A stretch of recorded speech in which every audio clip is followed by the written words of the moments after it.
Before we start our next show, just wanted to say thank you for joining the Ishan Skiing community. You guys have been amazing. Thank you for listening, for learning, and for growing. If you like any episode that we ever put out, like, follow, share. That's the only way we're gonna grow. So thanks again. And now, on to the show. What's going on, guys? Welcome back to another episode of Talking That Asian Skiing podcast. I'm here in Treetop Studios without Skiing. I'm actually solo today because my guy is feeling a little under the weather. Hope you feel better and can't wait to have you back so I'm not alone next week. For today's episode, we're going to continue, the discussion on the atrocities that are going on back in Palestine, in Gaza, and everything with just everything that's happening. It's just been mayhem. It's been madness. Continued emotions, just I guess changing.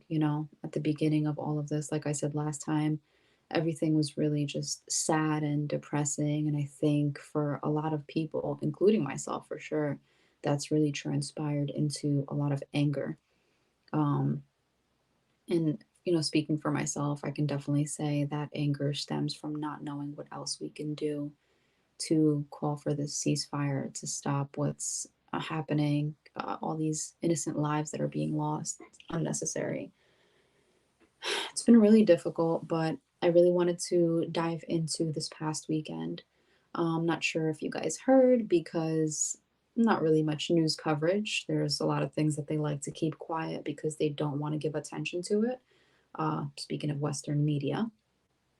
But this past weekend, there was about 300,000 people who went to Washington, D.C.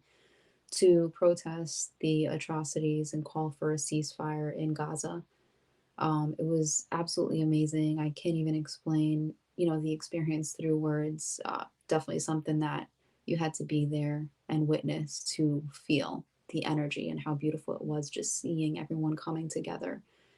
Um, Definitely gives you like this sense of hope, this sense of like, if you're not a believer, it gives you this sense of belief that there will be better and we will win and we will overcome this period of time.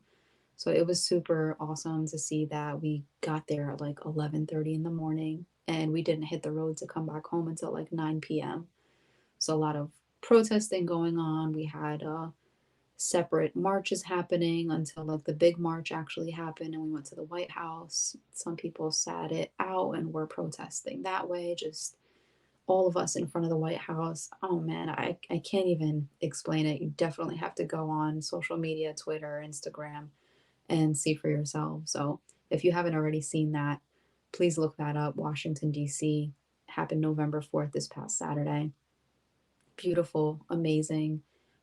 Thank you for everyone who is not a Palestinian that came out to support because that means so, so very much. We saw so many different flags there: Ecuador, Haiti, Colombia, just so many different groups of people that came out to show support. And it was amazing. It was really amazing. So thank you for anyone who did come out and anyone who's doing anything that they can, if you're reposting things, that means everything, Like I've said in the past, you don't know who you're going to reach with that one single post. And I'm not talking about those very generic, bland posts that are, just calling for peace and are on both sides, because that's not what this is about.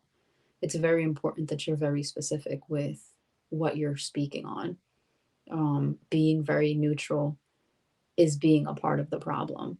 And I'm going to continue to emphasize that because it is what it is. That's reality. You have to side with basic human rights or you're not making sense. Like, what's the point of speaking up if that's not what you're doing? But for those that are, if you're donating, if you're posting, if you're speaking about it in your groups, in your homes, all of this is very important. All of this is very critical in supporting the end of this. So thank you a million times over for that. I did make a little list. I wanted to touch base on a couple of different things. That was one of the first that I wanted to talk about, just to recap, this weekend. But I wanted to dive into the Black community and the Palestinian community. So I know this is something else that I've touched on so much, but it's so important to me because there are still many, many people out there, specifically in the Black community, who believe that they shouldn't get involved or this isn't their problem or, they're just going to go about their day because it's not affecting them. But for the Black community, this has everything to do with them, with you. Um, the Black community and the Palestinian community go hand in hand with one another. For those of you that don't know, the US actually sends their police departments to Israel to train with the Zionists. So your oppressor is training with our oppressor, hand in hand. And although, your struggle may look different than our struggle, whatever, vice versa, it's essentially at the hands of the same people and they're training in the same manners. So that's definitely something huge I like to touch on because people have no idea that this is occurring. And this is funded by your tax money if you're living here in the US. So these people are being sent there on your earnings. And if that doesn't upset you, I don't know what will. But aside from that, in Palestine, we've had, BLM marches all the way over there, for BLM globally. We have a Nelson Mandela statue in Ramallah in Palestine. It's one of our bigger known cities. We have murals on the wall that the Zionists built to separate us from them. It's endless. It's never ending. But if you don't do your research, you're never going to know this stuff. And if you're not asking the right people, you're never going to know this stuff. So you can't just take the information that you think, you're solid on and and spew ignorant comments or have these ignorant thoughts because there's more that's intertwined than you actually believe. Um, we have an Afro Palestinian community. No, I can't say that it's a big community, but it is existent. And not for nothing, but the Zionists are an extremely racist group of people. And if it's not evident in what we've been sharing on social media, I don't know how else to prove that to you. But I think it's super important that you acknowledge these facts and that you take that a step forward and begin doing your own research to better understand how we are actually extremely connected.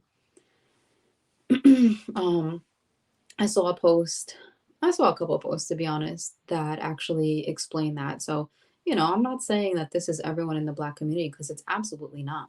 There are so many people in the Black community that have been extremely, extremely supportive, and it's so appreciated.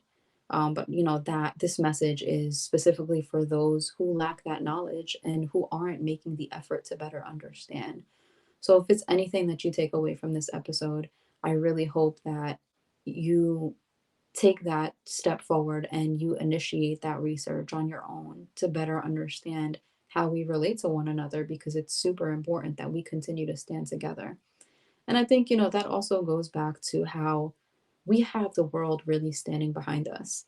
And not for nothing, but I feel like Palestinians as a people, and because of our struggle, we've always banded together.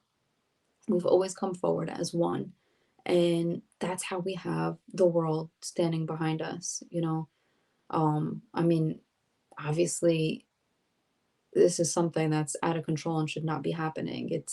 Everyone is innocent, technically, at least anyone that's on um, the resisting end. Uh, we're really just fighting for our rights, and it's been happening for 75 years now. So it's not like we said, oh, let's just go attack the Zionists. No, that's not what happened. What happened was us just resisting the oppression and what's been happening to our people for 75 years. Now the world is up in arms.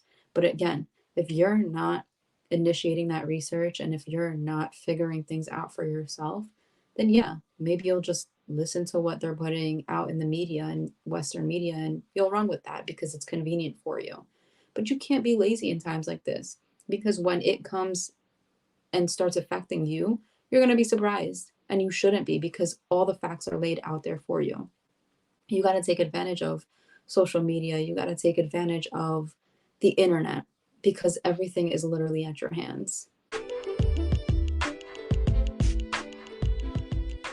Talking That Ish and Skeen podcast is now available on iHeartRadio and Apple Podcast. Say word, Skeen. Word to Big Bird. So now our show, me and Ish, you know how we doing it. Talking That Ish and Skeen podcast is now available on Amazon Music, Spotify, iHeartRadio, and Apple Podcasts. No excuse. You can't miss us. We there, we everywhere. Say word, Skeen.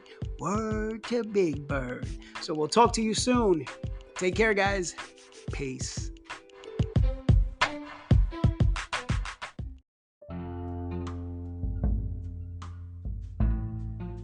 What's up, guys? It's your boy Skane here, back to let you know and remind you that my co-host Aisha has an amazing poetry book called Treetop Echoes. It is available now on Amazon as well as Barnes & Nobles. So if you're in the market for a new book, please pick it up. You will not be disappointed in this amazing poetry book. So the name of the book, once again, Treetop Echoes, available on Amazon and Barnes & Nobles. Get your copy today.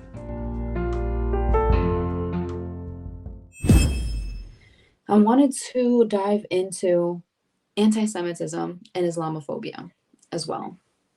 So I'm totally leaving the other topic behind. I really hope that you guys took away from that. But as far as anti-Semitism goes and Islamophobia, so one of the excuses, so to speak, I hear a lot is, oh, you can't be against Israel. You can't be against the Zionists. That's anti-Semitic. No, it's not anti-Semitic. Because if you guys listened to the previous episode, I had stated how Judaism and the idea of Israel are two completely different things. So, yes, they're saying Israel is a state for the Jewish people, but it's also sad because it's making it difficult for Jewish people who don't believe in the state of Israel. And that's where anti Semitism actually comes into play. But it's funny because the anti Semitism is not coming from the Muslim community or other communities, it's coming from within their own community. And for those that follow me, I actually posted a video of Jews, Israeli Jews in, in Palestine over there, who were actually beating on other Jews who are not Israeli or don't believe in the idea of Israel. And they were beating them to the ground. Older guys, it wasn't even like young guys. They were maybe 50s, 60s, something like that. At least that's what they look like. And, helpless. Just guys beating them down to the ground with the weapons in their hands like this. Outrageous, just outrageous. And that's the thing. Like, if you are not one of them, if you're not claiming to be one of them, and I'm not saying Jewish, I'm saying a Zionist who believes in the idea of Israel, they basically want you dead. If you're Christian, if you're Muslim, if you're Jewish, and you're Jewish who doesn't believe in the state of Israel, they will oppose you and they want you out of sight. And that's something that a lot of people do not comprehend. But anti-Semitism also has, or I guess that name, anti-Semitic, you're being anti-Semitic, you're being anti-Semitic. If you're telling an Arab that they're being anti-Semitic, it doesn't make sense because Arabs are Semites, just like the Jews. So that's a poor excuse. And me personally, I just hate when that is spewed because it doesn't make any sense. But people who are misinformed and don't know that Arabs are also Semites are going to take that information and just run with it like they do anything else. So it's super important that you take this information and read up on it, or go better understand it. But again, Jews and Arabs are both Semites.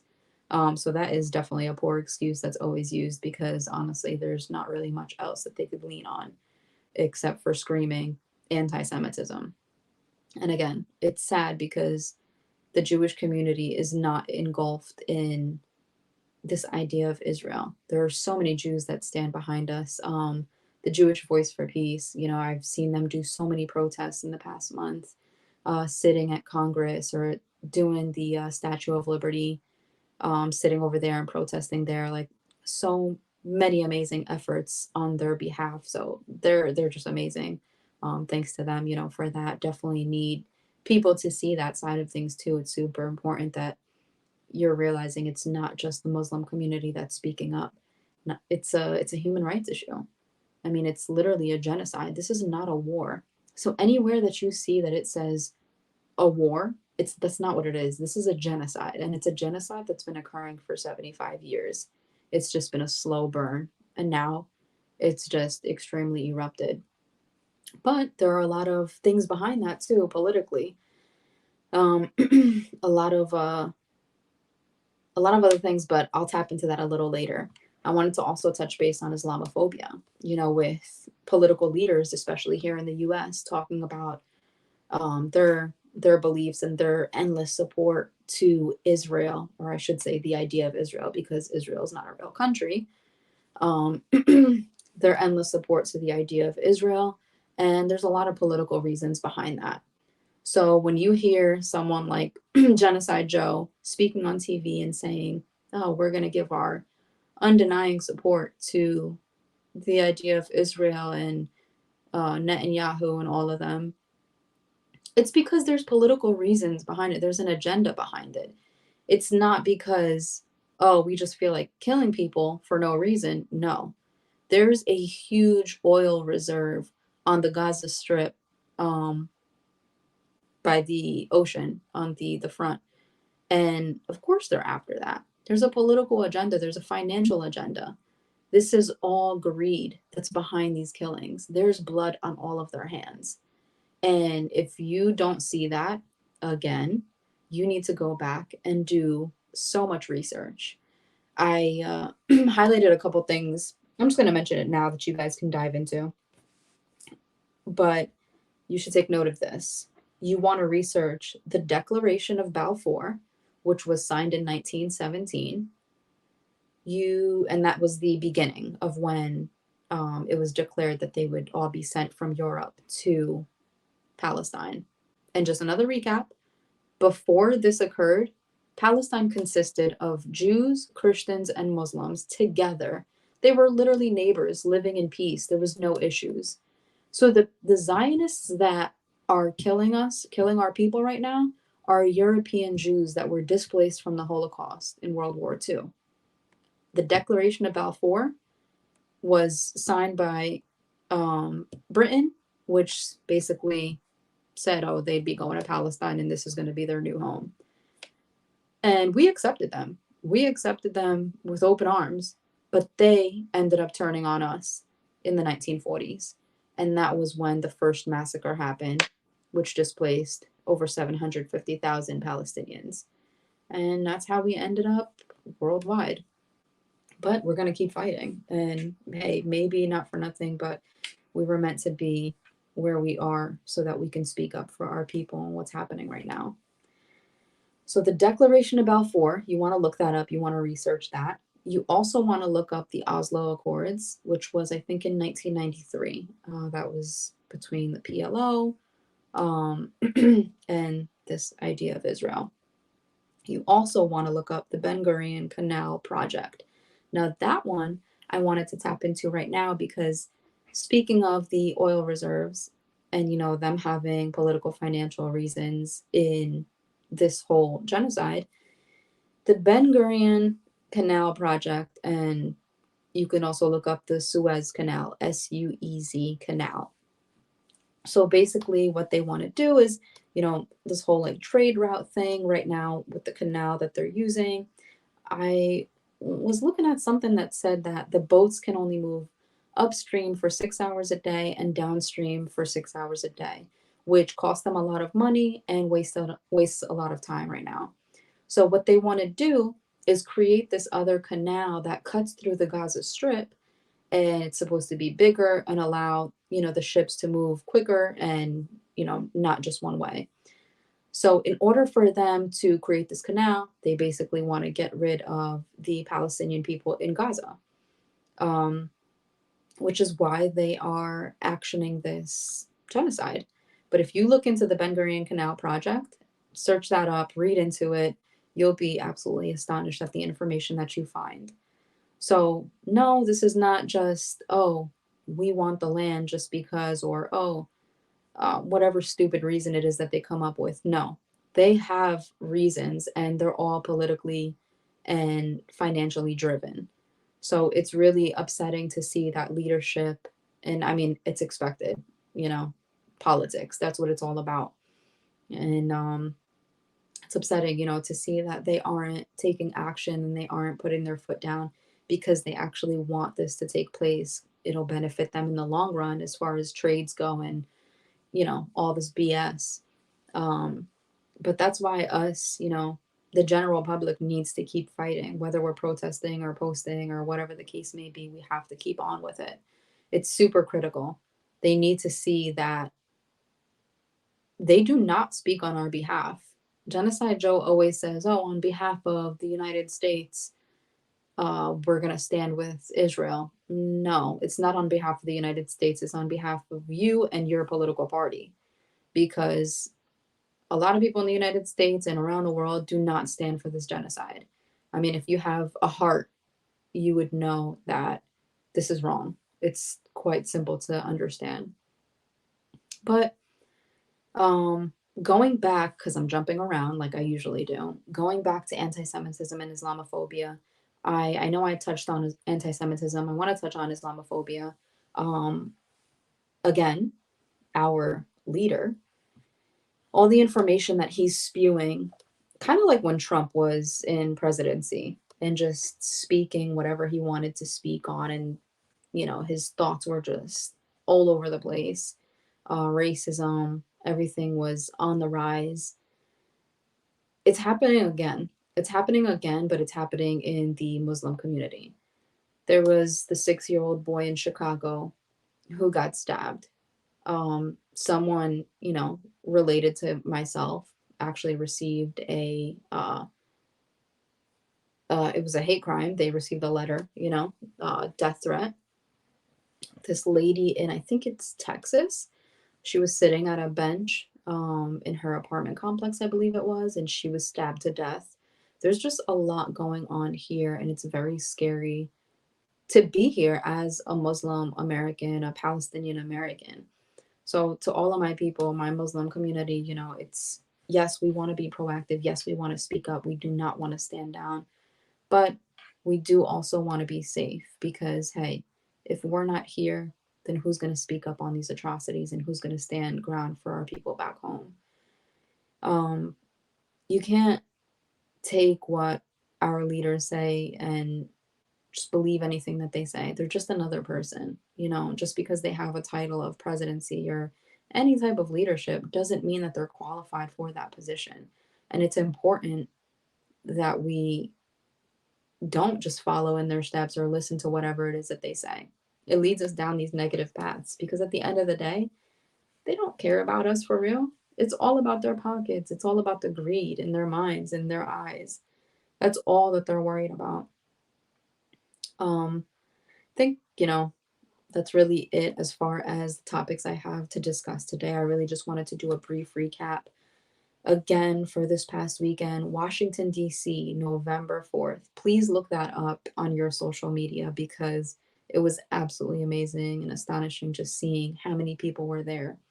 I was on the ground, with my family, and I saw this ledge. I told my sister I want to get up there and just try to see how far the ocean of people goes. And when I got up there, I looked to my right and I looked to my left, and I'm like, wow, I couldn't even see where the top of people's heads ended. It was just beautiful, so beautiful. So look that up. Look up those 3 topics. I'm going to say it again. You're going to research Washington, D.C., November 4th. You're going to look up the Declaration of Balfour, 1917. You're going to look up the Oslo Accords, 1993. And you're going to look up the Ben Gurion Canal Project. All important things, very critical to what's going on. This is not a war, it's a genocide. This is not anti Semitic. This is standing for basic human rights. And if you're not speaking on it, what are you doing? Are you protesting? Are you posting? What is it that you're doing that's contributing to this? Because this struggle goes hand in hand with the Black struggle. This struggle, we want to put an end to this. We want a ceasefire. We want a resolution. We want to end atrocities like this around the world. What's happening in Congo right now, what's happening in Sudan, Afghanistan, Yemen, Syria, so many places around the world that need our attention. But again, if we're not doing the research and if we're not taking the time out to figure out what's happening right underneath our noses, we're going to continue living life while others are losing it. And these people that are in leadership are going to continue to control ours while we're here on earth. And we can't allow that to happen. We all live under the same sky. We all live under the same moon, stars, and sun. And we're all living different lives. When you go to bed at night, somebody's losing their life. When you're waking up in the morning, somebody is losing their life. Somebody's fighting for their life. Maybe somebody's limbs all got blown off and they're yelling and screaming for help. Maybe they're under a pile of rubble, alive and well, but nobody can get to them. So they're going to end up dying from starvation and malnourishment. You don't know. Like, it's just so important to be grateful and to speak up where you can. If we're not speaking up for these people, nobody is. And I'm not even just talking about Palestine. I'm talking about every other place around the world. The Congolese people, they need our voice. The Sudanese people, they also need our voice. And all of the other places, Afghanistan needs our voice. Everywhere. You saw all those earthquakes that were happening in Afghanistan. And I mean, how much attention did that really get? Western media only plays a role in areas that they want to play a role in. They're going to portray the stories in a way that's only going to benefit them. So if we're not researching, if we're not speaking up, things are just going to go on as the politicians want it to. And it's important that we put our foot down and we end this madness sooner than later. Earth is already in destruction mode and, Mother Nature.